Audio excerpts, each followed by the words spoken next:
The jungle of Threxia Prime was not a place for the weak. Every leaf shone with alien light. Every tree whispered secrets through the thick silver mist. The air smelled of strange flowers and danger. A lone human, Captain Arlen Cross, pushed his way through the thick vines.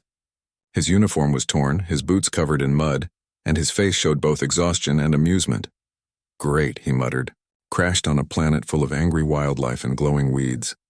10 out of 10 vacation spot." His escape pod had fallen from orbit 3 days ago after his ship was destroyed in a battle with pirates. He had managed to survive the crash, but now something else was after him. He could feel it. The sound of footsteps that weren't human. Soft, precise, almost graceful. She was close. Karen of the Threxian Order of Purity followed the human's trail silently. Her tall figure moved through the jungle like a shadow. Her armor blended with the glowing plants, her weapon, a sleek plasma spear, ready in her hands. To her, the human was not just prey. He was a defiler, a creature who had dared to step onto sacred ground. The elders had spoken. No outsider shall walk the path to the sacred pool of death. Its waters belong to the stars. She didn't understand why humans were so reckless. They laughed in danger, disrespected rituals, and yet somehow survived things that would kill others. Still, her mission was clear. Find him before he reaches the pool.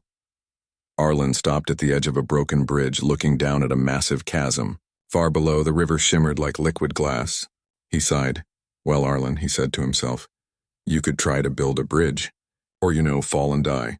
Choices, choices." He decided to climb down, using tree roots as handholds. As he moved, he noticed carvings on the rocks, spirals, symbols, and eyes that seemed to follow him. Something about this place felt alive. He didn't know it yet, but he was walking toward the most forbidden place on the planet, the sacred death pool, a place where even Threxians feared to go. Corinne watched from the cliff. Her target was moving faster now. His survival instincts impressed her. He was strong, even without armor or weapons. She felt something strange. Not respect exactly, but curiosity. She shook her head. "Focus," she whispered. He is only a human. Still, part of her wanted to understand why he had come. No one entered the death jungle by mistake. Hours passed. The two continued their silent chase through the glowing forest. The alien moon rose above the mist, painting everything in blue light. Arlen reached a clearing and stopped. Before him lay a lake that shimmered with pure silver light. Mist floated above its surface, and the water reflected strange patterns like living energy. Stone pillars surrounded it, carved with alien words he couldn't read. He walked closer, fascinated. "Wow," he whispered. "Now this is something. Hope it's drinkable." He bent down, touching the water with his fingers. It felt warm, almost alive. Behind him, Karen stepped from the shadows, weapon raised. "Stop, human," she commanded. Her voice was calm but carried power. "You stand before the sacred death pool. No mortal may touch its waters." Arlen froze, then slowly turned around. His eyes widened when he saw her. Tall, elegant, armored in living metal that shimmered like moonlight. He raised his hands. "Hey there. You must be the local welcome committee." Karen didn't react. "You have violated the sacred law. Leave the water and come with me. You will face judgment," Arlen smirked. "Judgment? For drinking water? Lady, I've broken vending machines tougher than you." Corinne narrowed her eyes. "You mock our laws. Do you not fear death?" Arlen took a step back toward the pool's edge. "Oh, I fear a lot of things. Running out of snacks. Dentist visits. Alien warriors with big shiny spears," he grinned. "But dying thirsty isn't on the list." Karen raised her spear, the energy tip glowing. "If you touch that water again, you will cease to exist." Arlen looked at the shimmering surface behind him. He was exhausted, dehydrated, and still had no idea how to survive on this strange world. And yet, something deep inside told him the water wasn't death. It was calling him. He looked at her, smiled faintly, and said, "You know what? I've always been bad at following rules." Then he jumped. Corinne's eyes widened. "No!" The human's body hit the silver water with a loud splash, a cannonball, breaking the sacred silence that had lasted for centuries. For a heartbeat, everything went still. Then the pool erupted in light. Energy burst upward like a storm of stars. The ground trembled, the pillars cracked, and the air filled with a deep humming sound that seemed to come from the planet itself. Karen shielded her face, her armor glowing in response. She had seen what the sacred pool did to those who entered. It dissolved them, erased their existence completely. But this time the light was different. It wasn't devouring, it was transforming. Through the glowing mist she saw him, Arlen, floating in the center of the pool, surrounded by shimmering energy.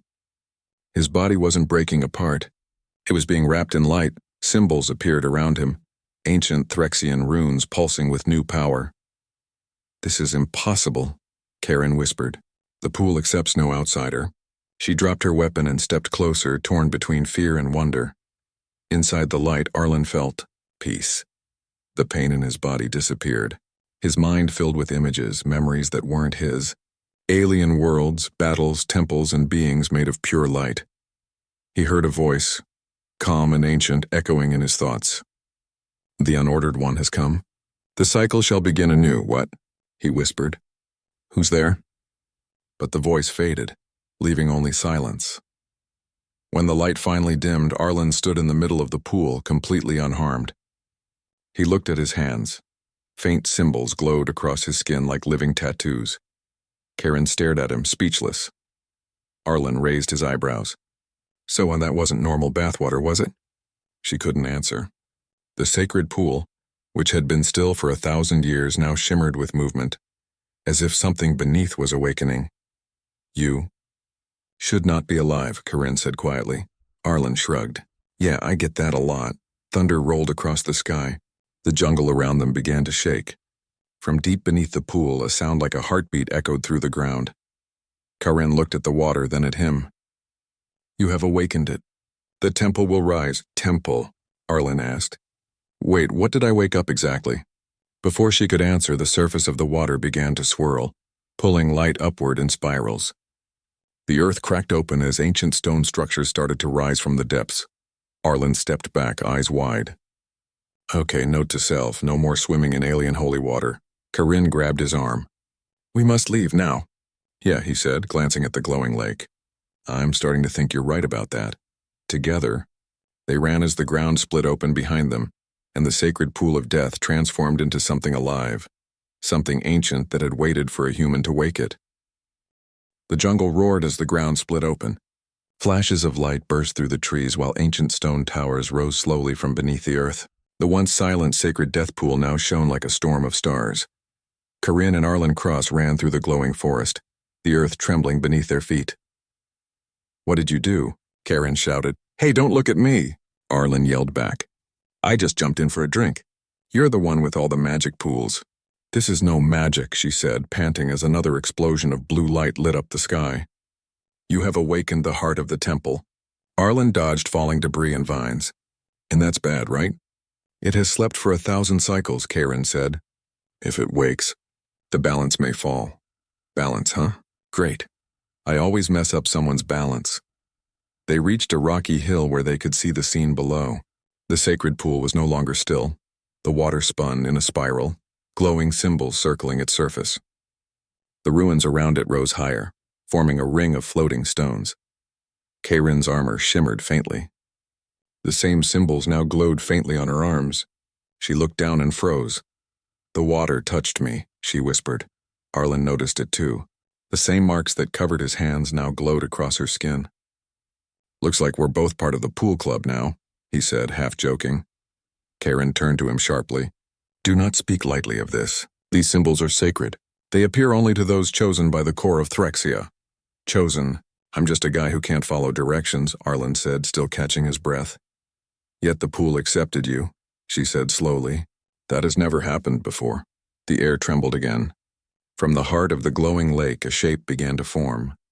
A large sphere made of light and crystal, rising slowly into the air. Strange humming sounds echoed like voices from long ago. Corinne fell to one knee. "It speaks," she whispered. Arlen frowned. "Speaks?" "I just hear ringing." She closed her eyes. "The voice of the ancients.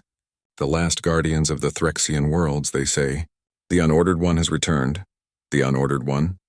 Arlen repeated. "Sounds like someone with bad time management." Corinne gave him a look, serious, focused. "They mean you." Before Arlen could respond, a blinding flash enveloped them both. When the light faded, they were no longer in the jungle. They floated inside a vast, glowing chamber. The walls shimmered like liquid glass filled with moving patterns and ancient symbols. It was neither air nor water, something in between. Okay, Arlen said, blinking. Either I'm dead or I found the galaxy's strangest swimming pool. Corinne looked around in awe. We are inside the memory core. It is the soul of Threxia itself. All around them, images flickered. Cities made of crystal, alien beings walking among stars, and humans standing beside them. Wait, Arlen said, pointing. Those are humans. Yes, Corinne said softly. The first ones. Long ago before the wars. The visions showed humans and Threxians working together, building great temples and starships. But then came battles, destruction, and a final scene.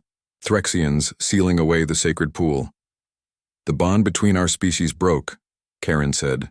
The pool was locked to prevent the prophecy. What prophecy? Arlen asked. That a human would one day return, she said, and awaken the temple that joins all worlds. The glowing chamber began to pulse faster. The walls shifted color from blue to red. I think it's about to do something, Arlen said nervously. Corinne touched the wall, her hand passing through the energy. It reacts to us. Suddenly, the floor beneath them disappeared and they fell through light, landing in another vision. They stood in the middle of a great battlefield. Ships burned in the sky and alien soldiers, both human and Threxian, fought side by side. This is the War of Sundering, Karen said. The day Threxia lost its place among the stars. A massive explosion erupted in the distance and a giant wave of energy spread across the world. Hey, can we skip the live-action trauma show? Arlen shouted. I've had enough of things blowing up this week. Corinne turned to him, her expression unreadable. You joke to hide fear, he smiled faintly. Maybe, or maybe it's how I keep from screaming. For the first time, Corinne's lips curved. Not a full smile, but close. You are strange, human. Yeah, Arlen said. I get that a lot too. The battlefield faded away. Now they were in darkness. Only the soft glow of the pool surrounded them. Why are we seeing this? Arlen asked quietly. The core tests those it awakens, Karen said. It measures heart, courage, and truth. Perhaps it is choosing. Choosing what? Who will lead the new bond? She whispered. A voice echoed around them, deep, calm, and ancient. Two stand before the heart, one born of order, one of chaos. Together, you shall decide the fate of worlds. The light grew brighter, blinding them both. When Arlen opened his eyes again, they were back in the jungle, lying beside the now calm pool. The floating structures above had vanished, and the night was quiet again. Arlen sat up slowly. Was that real? Karen stood, still dazed. Real enough to change everything. She looked down at the symbols on her arm. They were now glowing softly in rhythm with her heartbeat. Great, Arlen muttered. Now I've got matching tattoos with a space elf. Karen ignored his joke. The pool accepted you. That means you are bound to Threxia's fate. Bound? I didn't sign anything. She looked toward the forest. Others will come. The elders. They will not see this as a miracle. They will see you as a threat, Arlen sighed. Figures. Save a planet, get hunted again. Story of my life. As dawn approached, a soft hum came from beneath the pool. Corinne touched the surface gently. The water rippled, forming shapes. Stars, planets, and lines connecting them. It is showing paths, she said. Gateways between worlds. Wait, Arlen said. You mean this pool isn't just water, it's like a portal? Yes, Corinne replied. It connects Threxia to others. The ancient ones used it to travel across galaxies, but it has been closed for centuries. And now it's open again, Arlen said, looking at the glowing lines. Because of me. Because of us, Corinne corrected softly. For a moment, they stood in silence. The strange beauty of the place surrounding them. But peace didn't last long. A loud screech echoed through the jungle. From the shadows, strange mechanical creatures emerged. Threxian guardians. They were tall, made of stone and light, shaped like statues but alive. They guard the temple, Corinne said. They come to erase intruders. Arlen raised his hands. Hey, let's be reasonable. Before he could finish, one of the guardians swung its glowing blade toward him. Corinne jumped forward, blocking the hit with her spear. Sparks flew as metal clashed. Run! She shouted. Running seems to be my best skill lately. Arlen said, dashing through the trees. Karen followed, fighting off the guardians that chased them. The jungle lit up with blue light as the machines pursued. They reached the edge of a cliff overlooking the valley. The guardians closed in behind them. Arlen looked down. Another river far below. "You thinking what I'm thinking?" he asked. Karen frowned. "If you say jump again," he grinned. Exactly. Before she could argue, he grabbed her arm and leapt. Together they fell through the mist, the jungle vanishing above them as the first rays of sunlight hit the sky. When they hit the river below, water splashed everywhere. Arlen surfaced, gasping. "You see? Works every time." Karen emerged beside him, glaring but unable to hide a small, reluctant smile. "You are completely insane." "Yeah," he said, floating on his back. "But it keeps me alive." She looked toward the mountains ahead. "The elders will come. We must reach the temple's heart before they do." "Then let's move," Arlen said. "If I'm already public enemy number 1, might as well find out why." They swam toward the shore as the jungle shimmered behind them, glowing softly. Alive again after centuries of silence. Something ancient had awakened, and it had chosen a human to lead the change. The jungle was quiet now, but the air hummed with energy. The sacred death pool shimmered softly, its waters still glowing from the chaos of the previous night. The trees swayed gently as if breathing. Arlen Cross and Karen crouched behind a rock near the shore, catching their breath. The guardians had fallen back, for now. Karen touched her arm where the glowing symbols pulsed in rhythm with her heartbeat. "The temple awakens," she said quietly. "And the elders will not see this as a miracle. They will see you as a threat." Arlen scratched his head. "They'll see me as what now? Look, I've been hunted, almost vaporized by magic water, and now I'm a threat? I just wanted a drink." Karen ignored his humor. "The pool has chosen you, human. It sees in you courage and chaos in equal measure. You are the one the prophecy spoke of." "Prophecy, chaos. Yeah, I usually just get yelled at," Arlen muttered. Then more seriously, he added, "Okay, so what exactly do we do now? Wait for judgment?" "No," Karen said. "We act first. If the elders arrive before we understand the pool, it could be catastrophic. The heart of Threxia must be stabilized. Only together can we do it." Arlen blinked. "Together, you mean me and you, the alien Huntress and the reckless human?" Karen glared. "Yes, do not mock this. The balance of worlds rests on your shoulders as much as mine." The jungle cleared, revealing the temple rising from the heart of the pool. It was a towering structure of crystal and stone, floating above the water. Strange glyphs moved along the walls, pulsing with a rhythm that matched the glowing symbols on their arms. "This is it," Karen said. "The heart, we must enter." Arlen took a deep breath. "Right. Enter a glowing alien temple that can probably vaporize me at any second. Sounds safe enough."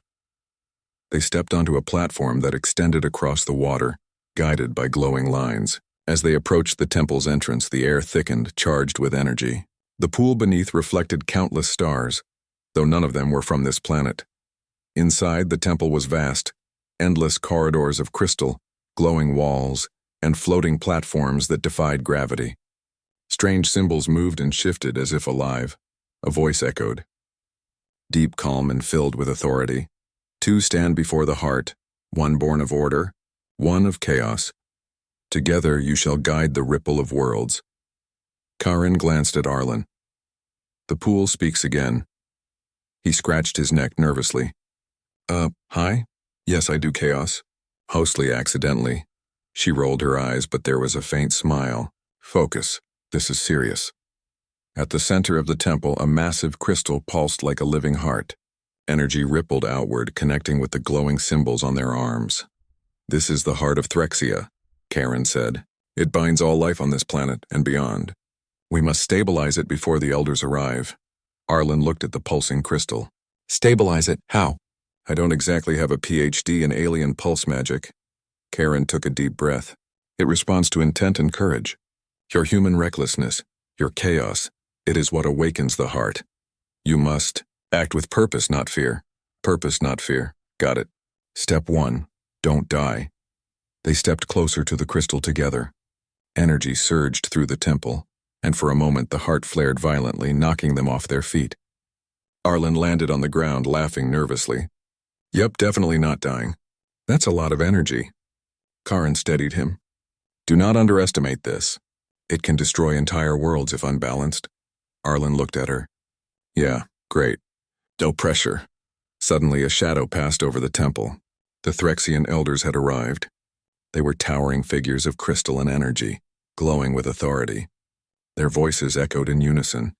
Human, you have violated sacred law. You shall be erased. Arlen gulped. Erased? That sounds final. Karin stepped in front of him, spear ready. No, he is part of the prophecy. He is chosen by the heart. The elders paused. Their glowing eyes scanned Arlen. The heart accepts this one? Yes, Karin said firmly. He stabilizes it. Together we can restore the balance. The elders hesitated. The temple pulsed in response, brighter than before. It was as if the heart itself was speaking.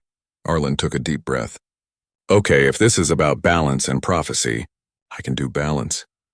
He raised his hands and focused, feeling the pulsing energy from the heart and the glowing symbols on his arm. His mind cleared and instinct took over. He didn't think about dying. He didn't think about failure. He acted, his human courage, recklessness, and curiosity flowing through him. The heart reacted instantly. Light surged through the temple, spreading across the walls and platforms. Symbols danced faster.